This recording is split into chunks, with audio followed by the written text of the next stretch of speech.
Assalamualaikum warahmatullahi wabarakatuh. Salam sejahtera bagi kita semua. Salam Om Swastiastu, Namo Buddhaya, dan salam kebajikan. Perkenalkan, nama saya Muhammad Arif Ridho. Di sini saya akan mempresentasikan dan menjawab pertanyaan tugas teori komunikasi. Yang pertama yaitu, apa menurut kamu teori komunikasi? Yang kedua, selama belajar teori komunikasi, kamu belajar apa saja? Yang ketiga, apa saja teori-teori komunikasi yang kamu pelajari? Yang keempat, mana menurut kamu teori komunikasi yang berkesan atau unik? Dan yang kelima, bagaimana menurut kamu selama ini dosen menjelaskan dalam kelas? Oke, yang pertama, apa sih teori komunikasi menurut saya? Teori komunikasi pada dasarnya merupakan konseptualisasi atau penjelasan logis tentang fenomena peristiwa komunikasi dalam kehidupan manusia. Teori komunikasi bertujuan untuk meningkatkan pemahaman kita tentang proses komunikasi. Nah, itu yang pertama. Dan yang kedua, selama belajar teori komunikasi, kamu belajar apa saja? Mungkin banyak materi seperti pengantar filsafat, pendekatan seperti saintifik, humanistik, dan social science.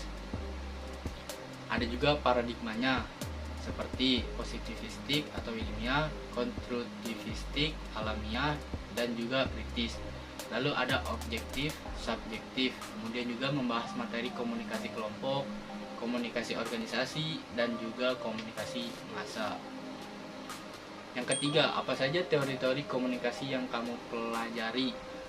Teori-teori yang selama ini dipelajari di kelas yaitu secara umum dibagi ke dalam dua kelompok, yaitu teori-teori umum atau general teori dan teori-teori kontekstual atau kontekstual teori.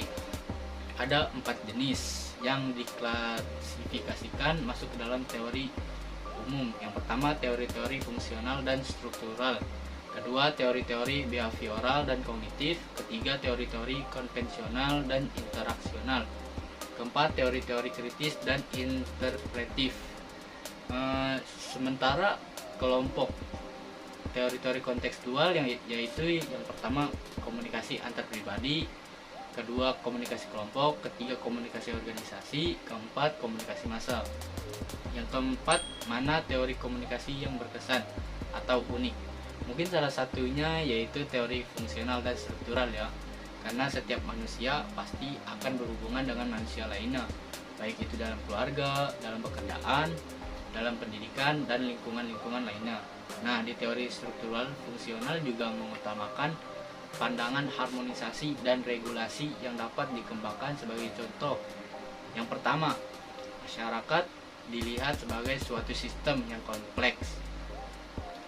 Yang kedua, setiap bagian dari masyarakat memiliki fungsi penting dalam eksistensinya dan stabilitas masyarakat secara keseluruhan. Dan yang ketiga, semua masyarakat mempunyai mekanisme untuk mengintegrasikan diri. Itu sih kenapa teori ini menurut saya bisa dibilang cukup berkesan atau unik. Nah, ini yang terakhir, bagaimana menurut saya selama ini dosen menjelaskan dalam kelas. Mungkin pembelajaran dalam mata kuliah ini dosennya Miss Indah, mohon maaf ya Miss ya. Menurut saya cukup relax, enjoy, penyampaian informasinya atau materinya juga mudah untuk dipahami oleh kita. Dan kalau bisa nih ya Miss, puas nanti soalnya jangan susah-susah. Mungkin itu saja yang bisa saya sampaikan. Kurang lebihnya mohon maaf apabila ada salah kata ucapan atau penyampaian yang masih kaku. Cukup sekian dari saya, terima.